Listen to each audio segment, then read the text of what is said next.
नमस्कार, मैं रीनू यादव आप सभी दर्शकों का अन्नदाता कार्यक्रम में स्वागत करती हूं। किसान बहुत परिश्रमी होते हैं। वे खेतों में जी तोड़ मेहनत करते हैं। जो अनाज, फल और सब्जियां उगाते हैं, हमारे देश की अर्थव्यवस्था का लगभग समूचा भार उन्हीं के कंधों पर ही है। ऐसे ही भारतीय किसानों को खेती बाड़ी से जुड़ी बहुत सी नई, रोचक और लाभकारी जानकारियां देने के लिए हर रोज सुबह हम आपके साथ आते हैं। तो चलिए कार्यक्रम शुरू करने से पहले देखते हैं क्या है आज के अन्नदाता में। प्रदेश के बहुत से किसान भाई अपने आमदनी बढ़ाने के लिए खेती के साथ साथ बागवानी करते हैं। इसी लाभ को देखते हुए जिन किसान भाइयों ने फलों के नए बाग लगाए हैं, वे इस समय कौन कौन से कार्यों को करें जिससे पौधों की अच्छी बढ़वार हो, इस बारे में जानकारी के लिए मिलते हैं डॉक्टर राकेश कुमार यादव से। आज फल बगीचे जो हमारे राजस्थान में जो फल वाले जो बगीचे हैं, उनकी इस समय क्या सामान्य जो सावधानियां हैं वो रखें और इस समय क्या क्या जो क्रियाएं हैं वो करें। बागवान भाइयों, फलों के नए बाग लगा देने मात्र से ही अधिक फल नहीं मिल जाएगा, बल्कि इसके लिए नए बाग में किए जाने वाले कार्य को समय पर करना होगा, जिसमें सबसे पहले बात करते हैं सिंचाई की। तो बागों में सिंचाई ड्रिप के माध्यम से समय समय पर करना चाहिए, जिससे कम पानी में अधिक क्षेत्र पर आसानी से सिंचाई कर सकते हैं। फलों के बाग में एक समस्या खरपतवारों की आती है। इसके लिए बाग में खुरपी, फावड़े या पावर टिलर यंत्र की सहायता से बाग में निराई गुड़ाई करके खरपतवारों को नष्ट करते रहना चाहिए। एक चीज मैं किसान भाइयों को और कहूंगा, क्योंकि नया पौधा लगाते हैं हम, बडिंग से लगाते हैं, ग्राफ्टिंग से लगाते हैं, तो एक विशेष जो ध्यान रखने वाली बात यह है कि हमारी जो बड और जो ग्राफ्ट यूनियन है, यानी कि जहाँ से हमने रूट स्टॉक और साइन है, मूल व्रंत और जिसको साइन कहते हैं, उनके जो जंक्शन होता है उसके नीचे जो भी नई ग्रोथ होती है उसको हटा देना चाहिए सिकेटर की सहायता से, क्योंकि उस ग्रोथ को हम लेंगे तो वो एक तो रूट स्टॉक है तो उसका फलत अच्छी नहीं आएगी, और जो वाटर सकर्स हैं जिसको हम साइड सकर्स बोलते हैं, उनको तो बिल्कुल भी हटा देना चाहिए, क्योंकि उसमें हमको उत्पादन नहीं मिलता है। वो पौधे का जो पोषण है वो बेकार जाता है। इसलिए जो भी ग्राफ्ट यूनियन या बड यूनियन है उसके नीचे कोई भी ग्रोथ हो उसको हटा दें। ये भी एक विशेष प्रक्रिया है, उसको दोहराते रहें। इसके बाद में मैं कहूँगा कि ज़्यादातर तो बगीचे होते हैं उनमें ओपन सेंटर यदि सिस्टम रहता है तो वो ठीक रहता है। उसमें क्या करते हैं, ओपन सेंटर लीडर, ये 2-3 सिस्टम हम अडोप्ट करते हैं। तो उसमें क्या करते हैं, लगभग पौधे को जमीन से 1 मीटर हाइट तक हम लगभग रखते हैं, उसके बाद में शाखाएं लेते हैं। तो उसके लिए प्रारंभ से ये करें कि पौधा जब हमारा छोटा रहता है तभी से उस पर का जो नई ग्रोथ है, टॉप है, उसको काट देते हैं। काटने के बाद में क्या होगा, साइड से उसकी ब्रांचेज निकलेगी, मेन स्कैफोल्ड ब्रांचेज जो बाद में जाके बनती हैं वो बनेगी। तो बीच में स्पेस रहेगा, उसमें सूर्य का प्रकाश अच्छा आएगा, हवा आएगी, क्योंकि माइक्रो क्लाइमेट डेवलप नहीं होगा तो कीट बीमारियां नहीं आएगी, और अच्छा प्रकाश उसमें पड़ेगा तो प्रकाश संश्लेषण की क्रिया अच्छी होगी। इससे हमारे फल की क्वालिटी भी बढ़ेगी और उत्पादन भी बढ़ेगा। तो ये मुख्य जानकारियां जो किसानों को, भाइयों को करना चाहिए। फल बागान से अच्छी फलत देने हेतु पौधों की अच्छी बढ़वार के लिए कई तरह के पोषक तत्वों की आवश्यकता होती है। तो आम, अमरूद, नींबू, अनार के पौधों के चारों ओर 25 किलोग्राम कंपोस्ट खाद प्रतिवर्ष प्रयोग करें। इसके अलावा पौधों के प्रकार, आयु और मृदा जांच रिपोर्ट के अनुसार उचित मात्रा में समय समय पर खाद उर्वरकों का इस्तेमाल करना चाहिए। ऐसा करने से पौधों की बढ़वार अच्छी होगी और आने वाले समय में अधिक फलोत्पादन मिलेगा। जब पौधा चल जाता है, इसके बाद में हम उसमें यदि बारिश नहीं होती है तो सिंचाई करेंगे, बारिश होती है तो सिंचाई की आवश्यकता नहीं है। फिर कुछ फल वाले जो पौधे होते हैं ऐसे होते हैं जिनमें लगाते ही कीड़े और बीमारी आ जाती है। जैसे अपना नींबू है, नींबू में जैसे इस साल आपने लगाया तो इसी साल जैसे ही अनुकूल समय मिला, जैसे जुलाई से लेकर दिसंबर तक का जो महीना होता है, वो इसमें जो लीफ माइनर है, लेमन बटरफ्लाई है, सिट्रसाइला है, ये इस तरह के जो कीड़े हैं वो आना शुरू हो जाते हैं। सिट्रस कैंकर है जो कि इसका इम्पोर्टेंट एक रोग है नींबू का। तो इस तरह के तो हमको किसान भाइयों को चाहिए कि वो रोज अपने बगीचे में जाएं, रोज एक एक पौधे को देखें कि किसी में रोग तो नहीं है, कीट तो नहीं है, और यदि हैं तो समय रहते हुए उनका नियंत्रण आवश्यक रूप से कर लेना चाहिए। बागबान भाइयों, नए फलों के बाग लगाने के लगभग 3 से 4 वर्ष बाद फल मिलना शुरू होता है और ऐसी दशा में नए बाग में अनंतिम फसलों के रूप में सब्जियों को उगाकर अतिरिक्त लाभ भी ले सकते हैं। इस समय फल बागों में कई तरह के हानिकारक कीट नुकसान पहुंचाते हैं, जैसे कि सफेद मक्खी, बेला, लीफ माइनर। तो इन कीटों के नियंत्रण के लिए 750 मिलीलीटर मेटास्टाक्स 25 EC या 500 मिलीलीटर मोनोक्रोटोफास 30 EC को 500 लीटर पानी में घोलकर छिड़काव करें। इसके अलावा बाग में कई तरह के रोगों का प्रकोप होता है, जिनकी सही पहचान करके समय रहते रोकथाम के उपाय अपनाने चाहिए, तभी इन बागों से आगे चलकर अच्छे फल मिलेंगे। ये जो प्रक्रियाएं हैं, हम सभी फल वाले जो बगीचे हैं, जैसे अपना नींबू है, जामुन है, बेर है, लसोड़ा है, ये सारी प्रक्रियाएं जो मैंने बताई वो सभी जो राजस्थान में जो सभी फल होते हैं वो उन सब में ये क्रियाएं सामान्य तौर पर की जानी चाहिए। ब्रेक के बाद आप सभी दर्शकों का अन्नदाता में स्वागत है। चलिए अब रुख करते हैं अगली कड़ी की ओर। प्रदेश के अधिकतर इलाकों में इस समय बरसात हो रही है। ऐसे में मुर्गी पालन से जुड़े किसानों के सामने कई परेशानियां खड़ी हो जाती है, क्योंकि इनकी मुर्गियों में कई घातक रोग पनपने लगते हैं जो कि इस बिजनेस को तबाह कर सकते हैं। ऐसे में मुर्गी फार्म की सही देखरेख करके आप होने वाले नुकसान से बच सकते हैं। तो इसके लिए देखिए ये खास रिपोर्ट। तो बरसात का जो मौसम है वो मुर्गी पालकों के लिए एक बड़ा चैलेंज होता है। हम जो व्यावसायिक मुर्गी पालन करते हैं वह सघन तरीके से करते हैं, तो इसमें सबसे ज़रूरी होगा कि आप अपने मुर्गियों के बिछावन होते हैं 6 से 8 इंच हम लोग मोटा बिछावन देते हैं। तो जो बिछावन का मटेरियल है, जो बेडिंग मटेरियल है, उसको आप बढ़िया चयन करें। जो ऐसे बेडिंग मटेरियल आप व्यवहार करें जिसमें मौसम के अनुसार जो मॉइस्चर ज़्यादा ना वो खींचे। तो आप बेडिंग्स को दिन में 2 बार हो सके तो रेकिंग करें, आप उसको भुरभुरा बना के रखें। ये ज़रूर ध्यान दें कि आप बेडिंग उठाते हैं और अगर मुट्ठी बांध के देखते हैं और मुट्ठी का ढेला बेडिंग का ढेला बन रहा है, इसका मतलब आर्द्रता अधिक है। तो उसमें बेडिंग्स, नए सूखे बेडिंग्स आप उसमें डालें, वह आपके लिए एक बेहतर नतीजा देगा। सेकेंडली, अगर आपको लगता है कि बहुत ज़्यादा आप उमस है और बहुत ज़्यादा ह्यूमिडिटी है, ऐसे में आप चूना का छिड़काव कर सकते हैं। प्रति 10 स्क्वायर मीटर 1 किलो चूना का आप छिड़काव कर सकते हैं और फिर रेकिंग कर सकते हैं, या वो जो बेडिंग्स का उलट पुलट कर सकते हैं ताकि वो मॉइस्चर को कंट्रोल में रखे। मानसून में मुर्गी पालन व्यवसाय से जुड़े लोगों को इस समय सावधानी बरतने की जरूरत है। मानसून की बारिश में अगर मुर्गियां भीग जाती हैं या उन्हें ठंड लग जाए तो कई तरह के संक्रमण और बीमारियां होने का खतरा बढ़ जाता है। ऐसे में उनके खान पान और साफ सफाई पर इन दिनों अधिक ध्यान देने की जरूरत है। अब हम अगर बात करें कि कौन कौन सी बीमारियां इस मौसम में हो सकती हैं, तो आर्द्रता के ज़्यादा होने के चलते कॉक्सीडियोसिस जो बीमारी है वो सबसे ज़्यादा भयावह स्थिति ले सकता है। दूसरा, ई कोलाई इन्फेक्शन हो सकता है, साल्मोनेलोसिस का इन्फेक्शन हो सकता है। और अगर आपके फीड जो कि दाना है, मुर्गी के दाना को अगर आप ठीक तरह से भंडारण नहीं करेंगे तो फंगल इन्फेक्शन उसमें ग्रो कर सकता है, जिससे आपकी मुर्गियां एस्परजिलोसिस बीमारी से भी आक्रांत हो सकती हैं। तो इन चीज़ों को भी आपको केयर करना है। तो कॉक्सीडियल इन्फेक्शन को रोकना है। कॉक्सीडियल इन्फेक्शन से आप देखिएगा कि मुर्गियों में आहार लेने की क्षमता घट रही है, उनके जो डायरियल हो रहा है, उनका पैखाना पतला हो रहा है, और डायरिया के साथ साथ खूनी दस्त के लक्षण आपको आएंगे। तो आप सतर्क हो जाएं। इस तरह के लक्षण अगर आपको दिखाई देते हैं तो एंटी कॉक्सीडियल दवाएं जो बाज़ार में उपलब्ध हैं उसका आपको व्यवहार करना होगा। कॉक्सीमार और इस तरह के बहुत सारी दवाएं हैं, एम्प्रोलियम, आप उसका व्यवहार करेंगे।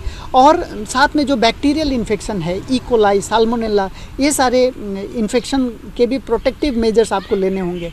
और आपका जो भंडारण है फीड का, मुर्गी के फीड का आप ज़रूर ध्यान दें कि जो स्टोर में आप रखते हैं वो स्टोर में ज़मीन पे न रखें, फीड को एक रैक पे रखें, ऊंचे जगह पे रखें ताकि मॉइस्चर न खींचे, और ज़्यादा पुराना दाना न रखें क्योंकि उसमें जो प्रकृति में जो ह्यूमिडिटी है उसको भी एब्जॉर्ब करके आपको ये फंगल इन्फेक्शन होने की संभावना आपके मुर्गियों में रहेगी। बारिश में मुर्गियों के पीने के पानी का खास ध्यान रखें। बारिश के पानी में कई कीड़े और परजीवी घर बना लेते हैं। ऐसे में पानी से होने वाले संक्रमण से मुर्गियों को बचाने के साथ साथ इनके अच्छे स्वास्थ्य के लिए डीवर्मिंग करना जरूरी होता है। आप इन्हें 2 या 3 महीने में एक बार पिपराजिन जैसे डीवर्मिंग दवा दे सकते हैं। बारिश का मौसम मुर्गियों की प्रतिरक्षा प्रणाली को कमजोर बना देता है। ऐसे में बैक्टीरिया और वायरस से मुर्गियां आसानी से संक्रमित हो सकती हैं। इस मौसम के दौरान मच्छरों और अन्य रक्त चूसने वाले कीड़ों के साथ बीमारियों से बचाए रखने के लिए इनका टीकाकरण जरूर कराएं। तो किसान भाई, इस प्रकार से छोटी छोटी बारीक चीज़ों पे अगर आप ध्यान देंगे और अपने बरसात के मौसम में मुर्गी फार्म का बेहतर प्रबंधन करेंगे तो आप इस मौसम में होने वाले बीमारियों से आप अपने फार्म की कम से कम क्षति हो सके और ज़्यादा से ज़्यादा उत्पादन आप ले सकते हैं। ब्रेक के बाद एक बार फिर से आप सभी दर्शकों का अन्नदाता कार्यक्रम में स्वागत है। बढ़ते हैं अगली प्रस्तुति की ओर। मौसम के अनुसार प्रबंधनों पर टिकी आपकी खेती बाड़ी, और इसलिए मौसम पूर्वानुमान और उस पर आधारित साप्ताहिक कृषि सलाह इस प्रकार है।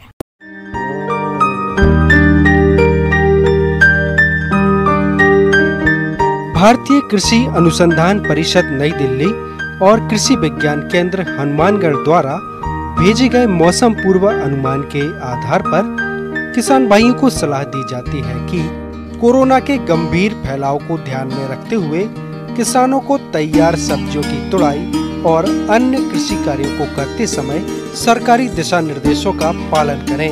व्यक्तिगत स्वच्छता, मास्क का उपयोग, उचित अंतराल पर साबुन से हाथ धोएं तथा सामाजिक दूरी बनाए रखने पर विशेष ध्यान दें। किसान भाई को सलाह दी जाती है कि वे कपास में लगने वाली सफेद मक्खी की नियमित रूप से निगरानी करते रहें। यदि फसल पर मक्खी का प्रकोप दिख रहा हो तो इसकी रोकथाम के लिए इमिडाक्लोरोपिड 1 मिलीलीटर दवा प्रति 3 लीटर पानी में मिलाकर फसल पर छिड़काव करें। इस समय फसल में मिलीबग कीट को रोकने के लिए फसल के चारों ओर उगने वाली खरपतवार को हटा दें। धान के खेतों में 3 से 5 सेंटीमीटर तक जल स्तर बनाए रखें। जिन खेतों में धान की फसल टिलरिंग स्टेज पर है वहां पर 5 से 10 सेंटीमीटर पानी का स्तर बनाए रखें। इस समय मौसम में आर्द्रता और बादल की स्थिति के कारण फसल पर ब्लास्ट रोग का प्रकोप हो सकता है।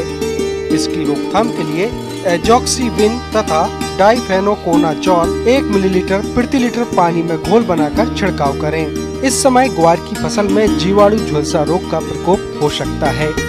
इसकी रोकथाम के लिए 100 लीटर पानी में स्टेप्टोसाइक्लिन 20 ग्राम और कॉपर ऑक्सीक्लोराइड 200 ग्राम के हिसाब से घोल बनाकर 15-15 दिन के अंतराल पर छिड़काव करें। झुलसा रोग की रोकथाम के लिए जाइनेप, मैनकोजेब आदि दवाओं का प्रयोग भी कर सकते हैं। मूंग की फसल में इस समय फली छेदक कीट का प्रकोप हो सकता है। इसकी रोकथाम के लिए फ्लूबेंडियामाइड 0.3 मिलीलीटर प्रति लीटर पानी में घोल बनाकर छिड़काव करें। मूंग की फसल में हरा तेला और सफेद मक्खी का प्रकोप हो सकता है।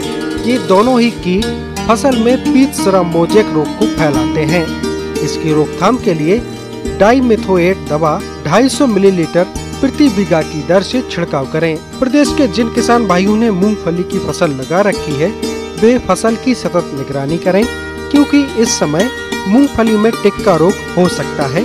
इसकी पहचान पत्तियों पर भूरे काले धब्बे दिखाई पड़ते हैं। यदि ऐसे धब्बे आपकी फसल पर दिखाई दे रहे हों तो हेक्साकोनाजोल 5 EC या प्रोपिकोनाजोल 25 EC 1 मिलीलीटर दवा प्रति लीटर पानी की दर से घोल बनाकर छिड़काव करें। अगर बुआई के समय आपने जिप्सम का प्रयोग नहीं किया है तो खड़ी फसल में जिप्सम 250 किलोग्राम प्रति हेक्टेयर की दर से खेत में मिला दें। किसान भाई को सलाह दी जाती है कि वे अभी मूली की पूसा चेत की, पूसा रश्मि, पालक की पूसा भारती, ऑल ग्रीन, सलजम की सफेद नंबर 4 आदि किस्मों की बुआई कर सकते हैं।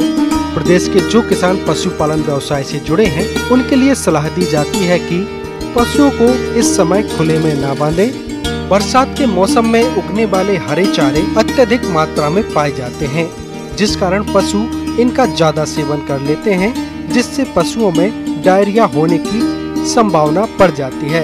इसलिए पशुओं के आहार में सूखे चारे का समावेश करें। इसके साथ ही पशुओं के आहार में मिनरल मिक्सचर एवं विटामिन का समावेश करें। यदि अधिक वर्षा के कारण खेत में जल भराव हो रहा हो तो तुरंत ही जल निकास की व्यवस्था करें।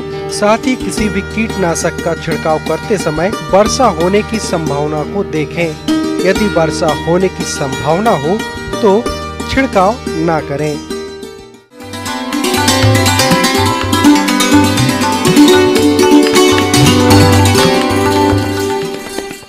अन्नदाता हेल्पलाइन निःशुल्क फोन संपर्क सेवा के माध्यम से आपके द्वारा पूछे गए प्रश्नों में से 1 या 2 महत्वपूर्ण प्रश्न को हम अपने कार्यक्रम में शामिल करते हैं और इसी के तहत आज का चयनित प्रश्न और उसका जवाब इस प्रकार है। आज के अन्नदाता हेल्पलाइन में जिस प्रश्न को कार्यक्रम में शामिल किया गया है उसे पूछा है गांव जोपारा, जिला दौसा के किसान पारसनाथ ने। आप सर्पगंधा की फसल में किए जाने वाले जरूरी कार्यों पर जानकारी चाहते हैं तो पारसनाथ जी आपकी जानकारी के लिए प्रस्तुत है कार्यक्रम का यह अंश। सर्पगंधा की फसल आपकी पूरे सताब पर है और इस समय पानी भी बहुत ज़्यादा गिर रहा है, तो पानी ज़्यादा भराव होने के कारण उसमें तरह तरह की परेशानियां आ रही, बीमारियां आ रही हैं। आप खेत में जाएं जहां सर्पगंधा लगा हुआ है वहां पर देखें कि कहीं ऐसा तो नहीं कि पानी भर रहा हो या नालियां कहीं चौक हो रही हों, और जहां पर भी ऐसा दिखता है तो आप नालियों से जल निकास की व्यवस्था उसी समय करें, नहीं तो एक आध दिन भी पानी भरा रहेगा तो आपकी जड़ों को बहुत ज़्यादा नुकसान हो जाएगा और बाद में पानी निकलने के बाद आपके पौधे सूखना शुरू कर देंगे। इसके अलावा आप देखते हैं कि जैसे जहाँ भी पानी भरता है तो आप सामान्य तौर पर आपने व्यवस्था कर रखी है जल निकास की, लेकिन फिर भी अगर आपको लगता है कि आपके इस जल निकास से काम नहीं चल रहा है तो आप हर 10 फीट में एक गहरी नाली निकाल कर उसको बड़ी नाली से जोड़ दें ताकि पानी उसका ड्रेन आउट हो जाए वर्षा के 1 आध घंटे के अंदर। किसान भाइयों, सर्पगंधा की फसल की अच्छी बढ़वार हो इसके लिए फसल को खरपतवारों से मुक्त रखना होगा। इसलिए आप फसल को खरपतवारों से मुक्त कैसे रखें, आइए जानते हैं। वर्षा ऋतु में आप पानी भी भरा रहता है या कुछ भी होता है तो जो आपके खरपतवार हैं वो तो उगते ही रहते हैं, जैसे दूबा है, मोथा है, उनके लिए तो और अच्छा वातावरण मिल जाता है और ये जड़ों से बहुत ज़्यादा कंपटीशन करते हैं। तो जब उसमें पानी भरा हुआ होता है, जब पानी गिर रहा होता है उस समय उसको निकालने में बड़ी आसानी होती है, तो आप उसको खींच के उसको बीच बीच में निकालते रहेंगे तो जो आपका जो भी आप पोषक तत्व तो उसको देते हैं वो सारे पोषक तत्व तो सर्पगंधा का पौधा उपयोग करेगा और वीड उसमें कंपटीशन नहीं करेंगे। नहीं तो वो आपके खरपतवार तो अच्छा बढ़ जाएंगे और सर्पगंधा आपका छोटा रह जाएगा। तो जब पौधा अच्छे से बड़ा नहीं होगा तो फोटोसिंथेसिस भी अच्छी नहीं कर पाएगा। तो इन चीज़ों को भी ध्यान में रखना है। जड़ों में चूंकि सांस नहीं ले पा रही हैं और मृदा में नाइट्रोजन की मात्रा की कमी हो रही है, उसके लिए आप जो भी यूरिया का छिड़काव है उसको बहुत स्प्लिट में करें। आप 2-2 किलो यूरिया प्रति एकड़ के मान से हर 15 दिन के अंतराल में उसको छिड़कें जब तक ये पानी का व्यवस्था ठीक नहीं होती है। किसान भाइयों, सर्पगंधा एक औषधीय फसल है और यदि आपने इसकी खेती की है तो इस फसल को वर्षा के समय कुछ कीट और रोगों के द्वारा अत्यधिक नुकसान पहुंचाया जाता है। इसलिए आप इनकी पहचान करके नियंत्रण कैसे करें, इसकी जानकारी कुछ इस प्रकार है। इस समय पानी भी बहुत ज़्यादा गिर रहा है, तो पानी ज़्यादा भराव होने के कारण उसमें तरह तरह की परेशानियां आ रही, बीमारियां आ रही हैं। जड़ सड़न काफ़ी मात्रा में देखा जा रहा है, तो पौधा मुरझा कर सूख जाता है। इसके अलावा पत्तियों में बड़े बड़े धब्बे दिख रहे हैं। तो किसान भाई इसमें विशेष रूप से ध्यान दें कि जो जड़ सड़न और जो पत्तियों में धब्बे हो रहे हैं, इसके उपचार के लिए आप ट्राइकोडर्मा 5 किलो 1 एकड़ के मान से गोबर की खाद में अच्छी तरह से मिलाकर और उसमें खेत में छिड़काव कर दें। और साथ साथ अगर उसमें थोड़ा सा भी बतर हो तो उसमें बीच में उसका होइंग मशीन चलाकर और उसके जड़ों में मिट्टी को चढ़ा दें, ताकि ये बीमारी भी नहीं होगी, और चूंकि पानी सीधा संपर्क में नहीं आएगा उसके कॉलर पॉइंट के, तो जड़ों की सड़न की बीमारी नहीं होगी। इसके अलावा इसके बाद ही पत्तियों में जो आ रहे हैं आपके धब्बे, उसके लिए आप कार्बेंडाजिम 2 ग्राम के मान से प्रति लीटर पानी में घोलकर और उसका छिड़काव कर दें 15 दिन के अंतराल से, तो वो बीमारी आपकी दूर हो जाएगी। इसके अलावा अब इस समय जो आसपास के खेतों में रोएदार इल्ली है, उसका काफ़ी प्रकोप देखा जा रहा है। तो अगर आपके आसपास उन खेतों में हो और आपके खेत में भी दिखाई दे कहीं कहीं, और वो पत्ती को खाती है और बुरी तरह से खाती है, पूरा पौधा पत्ती विहीन हो जाता है, तो उसके भी कंट्रोल के लिए आप, चूँकि ये आपकी औषधि फसल है, तो आप केमिकल दवाई तो आखिरी विकल्प के रूप में इस्तेमाल करना चाहिए। सबसे प्रारंभ में आप नीम के जो तेल होता है 5 ml पर लीटर के हिसाब से आप खेत में छिड़काव करते हैं, तो उसमें थोड़ा सा 1-2 ग्राम 3 ग्राम डिटर्जेंट पाउडर मिला के और उसको अच्छी तरह से घोल लें, और उसके बाद जब आप उसको छिड़काव करते हैं तो उसके नीम के प्रभाव से बहुत सारे जो आपके ये स्पोडोप्टेरा जो आपकी इल्ली है, और इसके अलावा भी किसी भी तरह की इल्ली है, तो उन सारी इल्लियों का प्रकोप कम हो जाता है। कड़वेपन के कारण उसको नहीं खाते हैं और आपकी फसल अच्छी बनी रहती है। तो किसान भाइयों, मेरे द्वारा जो अभी बताया जा रहा है जो समसामयिक है, इसको आप ध्यान रखें, उपयोग में लाएं। सर्पगंधा की फसल को अच्छा उत्पादन प्राप्त करने के लिए इन चीज़ों का ध्यान रखना बहुत जरूरी है। आइए अब एक नजर डालते हैं राज्य के कुछ चुने हुए मंडियों के प्रमुख फसलों के बाजार भाव पर।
किसान भाइयों, अन्नदाता आपकी सेवा के लिए संकल्परत है।